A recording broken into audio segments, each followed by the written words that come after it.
오랜만에 손주가 집에 왔습니다. 할머니는 궁금한 게 많습니다. 학교는 어떤지, 친구들은 어떤지, 요즘 무슨 생각을 하는지. 그런데 물어봐도 네, 그냥요, 몰라요. 대답은 자꾸 짧아집니다. 그런데 잠시 후 손주가 엄마에게는 한참 이야기를 합니다. 그 모습을 보고 있으면 이런 생각이 들죠. 내가 저 아이를 얼마나 예뻐하는데 왜 나한테는 저런 이야기를 안 할까?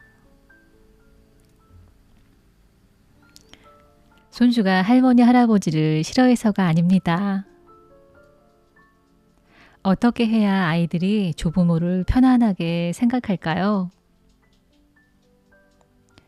무작정 용돈만 많이 주면 효과가 있을까요?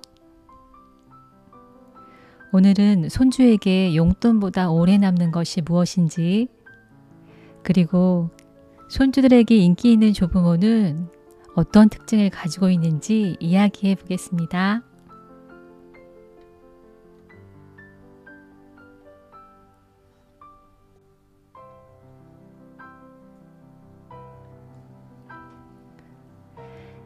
인기 3위는 손주를 고치려 하지 않는 조부모라고 하네요.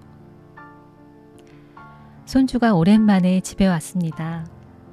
그런데 머리 모양이 마음에 안 듭니다. 머리는 왜 그렇게 잘랐니? 옷을 보니 또 한마디 나옵니다. 요즘 애들은 옷을 그렇게 입니? 밥을 먹으면서 휴대폰을 보고 있으면 밥 먹을 때는 휴대폰 좀 내려놔라. 시험을 앞두고 있으면 공부는 좀 하니? 어쩌면 다 손주를 걱정해서 하는 말입니다.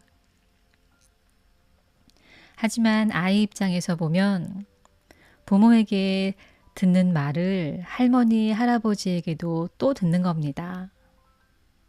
부모는 아이를 가르치려 하지만 조부모까지 꼭 같은 역할을 할 필요는 없습니다. 조부모에게는 조금 다른 자리가 있습니다. 나를 고치려는 사람이 아니라 나를 그냥 받아주는 사람. 그게 의외로 오래 기억에 남습니다.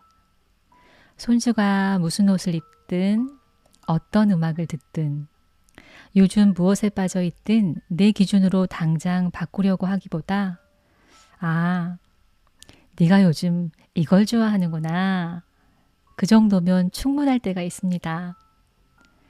조부모가 모든 것을 이해할 필요는 없습니다. 다만 이해하지 못하는 것과 무시하는 것은 다릅니다. 그게 뭐가 좋니? 대신 그게 그렇게 재밌어? 한번 물어봐 주는 것. 그 차이가 생각보다 큽니다. 인기 2위는 손주의 사소한 말을 기억하는 조부모라고 하네요. 손주가 지난번에 무심코 한 이야기를 기억하고 있는 겁니다. 할머니, 나 요즘 학교에서 친구랑 조금 안 좋았어. 그때는 별것 아닌 이야기처럼 들었습니다. 그런데 다음에 만났을 때 할머니가 묻습니다. 그때 친구하고는 잘 풀렸어? 아이 입장에서는 순간 놀랍습니다. 할머니가 그걸 기억하고 있었네.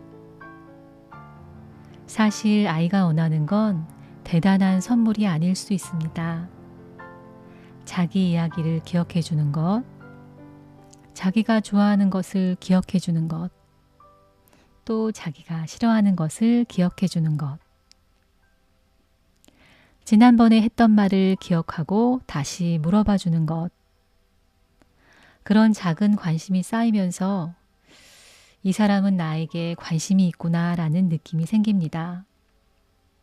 그러니 다음에 손주를 만나시면 학교 잘 다니지? 공부 열심히 하지? 이런 질문만 하지 마시고 지난번에 손주가 했던 이야기 하나를 꺼내보세요. 그때 네가 말했던 친구는 지난번에 사고 싶었던 거는 샀어? 요즘도 그 운동 좋아하니? 별것 아닌 것 같지만 아이들에게는 다르게 들립니다. 할머니가 내 이야기를 듣고 있었구나. 어떤 유명한 분석에서도 조부모와 손주 관계에서 중요한 것은 단순히 만나는 횟수가 아니라 관계의 질이라는 점이 확인됐다고 하네요. 자주 만나지 못하더라도 그 사람의 이야기를 제대로 들어주는 것, 그것이 중요합니다. 그리고 대망의 1위는 손주의 부모를 존중하는 조부모입니다. 이건 정말 중요합니다. 손주 앞에서 네 엄마는 왜 그러니? 너희 아빠는 너무 무심해. 엄마가 너한테 너무 심하게 하는 거 아니니? 이런 말을 하는 경우가 있습니다. 조부모 입장에서는 손주가 안쓰러워서 하는 말일 수 있습니다. 하지만 아이는 곤란합니다. 자기를 가장 사랑하는 부모와 자기를 사랑하는 할머니, 할아버지 사이에서 어느 편을 들어야 할지 모르기 때문입니다. 그래서 사랑하는 손주에게는 부모를 험담하기보다 이런 말을 해주는 게 좋습니다. 엄마도 너 키우느라 많이 힘들겠다. 아빠도 너희 가족 먹여 살리느라 애쓰지. 엄마가 너한테 엄격한 데는 이유가 있겠지. 물론 부모의 잘못을 무조건 감싸라는 이야기가 아닙니다. 정말 심각한 문제가 있다면 어른들끼리 따로 이야기해야 합니다. 다만 아이 앞에서는 아이를 부모와 조부모 사이에 세우지 않는 것, 그게 중요합니다. 손주가 할머니 집에 왔을 때 부모 이야기를 안심하고 할 수 있어야 합니다. 엄마한테는 말하지 마. 이런 비밀을 만들어주는 관계가 아니라 할머니한테는 이야기해도 괜찮아. 라는 편안함을 주는 관계, 그런 조부모가 오래 기억됩니다. 그런데 여기서 요즘 조부모들에게 꼭 드리고 싶은 이야기가 하나 있습니다. 손주에게 사랑받고 싶다고 해서 모든 것을 희생할 필요는 없습니다.